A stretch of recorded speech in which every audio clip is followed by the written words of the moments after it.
ಸುರೇಶ್ ಧನ್ಪಾಲ್ ಇಂಡಿ ಇವರಿಂದ ಪ್ರಶ್ನೆ, ರಾಗ ಮತ್ತು ಮೋಹ ಇದರ ವ್ಯತ್ಯಾಸ ಏನು? ಇದು ಪ್ರಶ್ನೆ ಅವ್ರದ್ದು. ನೋಡಿ, ಶಾಸ್ತ್ರದೊಳಗಡೆ ರಾಗ ಮತ್ತು ಮೋಹವನ್ನು ಸ್ವಲ್ಪ ಬೇರೆ ಬೇರೆ ಹೇಳಿದ್ದಾರೆ. ಒಂದೇ ರೀತಿ ಜಾತಿ ಇದ್ರೂ ಕೂಡ ಅದರೊಳಗಡೆ ಬೇರೆ ಬೇರೆ ಹೇಳಿದ್ದಾರೆ ರಾಗ ಮತ್ತು ಮೋಹ. ನೋಡಿ, ಮೋಹ ಶಬ್ದವನ್ನು ಜಾಸ್ತಿ ಮಿಥ್ಯಾದೃಷ್ಟಿಗಳ ವ್ಯವಸ್ಥೆಯಲ್ಲಿ ಉಪಯೋಗಿಸಿದ್ದಾರೆ ಮೋಹ ಶಬ್ದ. ರಾಗ ಶಬ್ದವನ್ನು ಹಾಗಲ್ಲ, ಸಮ್ಯಕ್ ದೃಷ್ಟಿಯ ವ್ಯವಹಾರದಲ್ಲೂ ಕೂಡ ರಾಗ ಶಬ್ದವನ್ನು ಬಳಸಿದ್ದಾರೆ.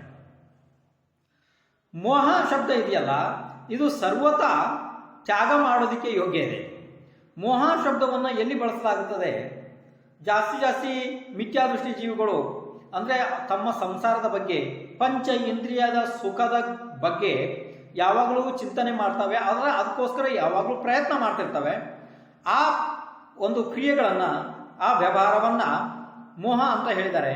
ಈ ಮೋಹದಿಂದ ಕಿಂಚಿತ್ ಕೂಡ ಮೋಕ್ಷದ ಸಾಧನೆ, ಆತ್ಮದ ಸಾಧನೆ ಆಗೋದಿಲ್ಲ. ಕೇವಲ ಸಂಸಾರ ವೃದ್ಧಿಯೇ ಆಗುತ್ತೆ, ಜೀವ ಅನಂತ ದುಃಖಕ್ಕೆ ಮುಟ್ಟುತ್ತೆ. ಆದರೆ ರಾಗದ ವಿಷಯದಲ್ಲಿ ಹಾಗೆ ಹೇಳಿಲ್ಲ. ರಾಗದಲ್ಲಿ ಎರಡು ಪ್ರಕಾರ ಹೇಳಿದ್ದಾರೆ, ಪ್ರಶಸ್ತ ರಾಗ ಮತ್ತು ಅಪ್ರಶಸ್ತ ರಾಗ. ಈ ಅಪ್ರಶಸ್ತ ರಾಗದೊಳಗಡೆ ಸ್ವಲ್ಪ ಇಂದ್ರಿಯದ ವಿಷಯಗಳು ಇರ್ತವೆ, ಆದರೂ ಕೂಡ ಮೋಹದಷ್ಟು ಹೇಳಿಲ್ಲ. ಇನ್ನು ಈ ಪ್ರಶಸ್ತ ರಾಗ ಇದೆಯಲ್ಲ, ಇದೇನು ಕೇಳ್ರಿ ಒಂದು ಸ್ವಲ್ಪ. ನಾನು ದಿಗಂಬರ ಮುನಿ ಆಗಿ ತಪ ಮಾಡಬೇಕು, ನಾನು ಮೋಕ್ಷಕ್ಕೆ ಹೋಗಬೇಕು, ನಾನು ಶಿಖರ್ಜಿ ಗಿರ್ನಾರ್ ಆದಿ ದರ್ಶನ ಮಾಡಬೇಕು, ನಾನು ಷೋಡಶ ಕಾರಣ ದಶಲಕ್ಷಣ ಆದಿ ನೋಂಪಿಗಳನ್ನು ಬೆಳಗಬೇಕು, ನಾನು ಉಪವಾಸ ಮಾಡಬೇಕು, ನಾನು ಗುರುಗಳ ಉಪದೇಶವನ್ನು ಕೇಳಬೇಕು, ನಾನು ಶಾಸ್ತ್ರವನ್ನು ಓದಬೇಕು, ನಾನು ಜಪ ಮಾಡಬೇಕು, ನಾನು ಬಸ್ತಿಗೆ ಹೋಗಬೇಕು, ಜಿನೇಂದ್ರ ಭಗವಾನ್ ಭಕ್ತಿ ಮಾಡಬೇಕು, ನಾನು ಗುರುಗಳಿಗೆ ಆಹಾರ ಕೊಡಬೇಕು. ಇದು ಏನಿದೆ ಪ್ರಶಸ್ತ ರಾಗ ಇದೆ. ಇದು ಒಂದು ರೀತಿ ರಾಗ ಇದೆ, ಅರ್ಥ ಆಯ್ತು? ಅಕಸ್ಮಾತ್ ಈ ರಾಗ ಇಲ್ಲ ಅಂತಂದರೆ ನೀವು ವೀತರಾಗಿ ಆಗಿಬಿಡ್ತೀರಾ. ನೀವು ವೀತರಾಗಿ ಆದರೆ ಇದು ಯಾವ ಕೆಲಸನೂ ನೀವು ಮಾಡೋದಕ್ಕಾಗಲ್ಲ. ಇದು ರಾಗದಲ್ಲಿಯೇ ಸಂಭವ. ಇದನ್ನು ಪ್ರಶಸ್ತ ರಾಗ ಅಂತ ಕರೆದಿದ್ದಾರೆ. ನೋಡಿ, ಯಾವುದೇ ಜೀವ ಮೋಕ್ಷಕ್ಕೆ ಹೋಗಬೇಕಿದ್ರೆ ವೀತರಾಗಿ ಆದ ನಂತರನೇ ಮೋಕ್ಷಕ್ಕೆ ಹೋಗೋದಕ್ಕೆ ಸಾಧ್ಯ.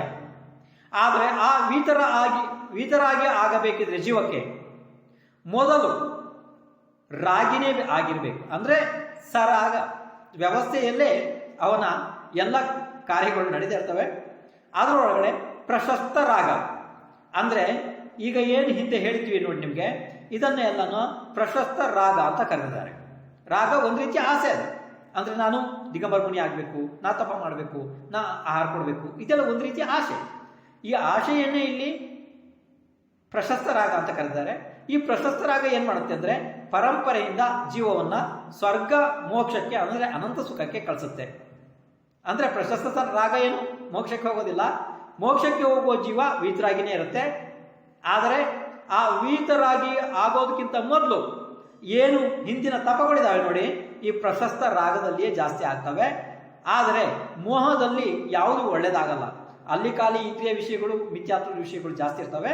ಇದು ಈ ಮೋಹದಲ್ಲಿ ಮತ್ತು ರಾಗದಲ್ಲಿ ಇರುವಂಥ ಶಾಸ್ತ್ರದ ವ್ಯತ್ಯಾಸಗಳು. ಇನ್ನೂ ಬಹಳ ವ್ಯತ್ಯಾಸ ಇದೆ, ಅದನ್ನು ಹೇಳೋದಕ್ಕೆ ಹೋದ್ರಲ್ಲಿ ಬಹಳ ದೊಡ್ಡ ವಿಷಯ ಇದೆ. ಮಹಾಶಾಸ್ತ್ರಗಳನ್ನು ತಿಳ್ಕೋಬೇಕು, ಅಥವಾ ಅದಕ್ಕೋಸ್ಕರ ಬೇರೆ ಯಾವುದಾದ್ರು ಭಾಗ ಮಾಡಿ ತಿಳಿಸ್ತೀವಿ.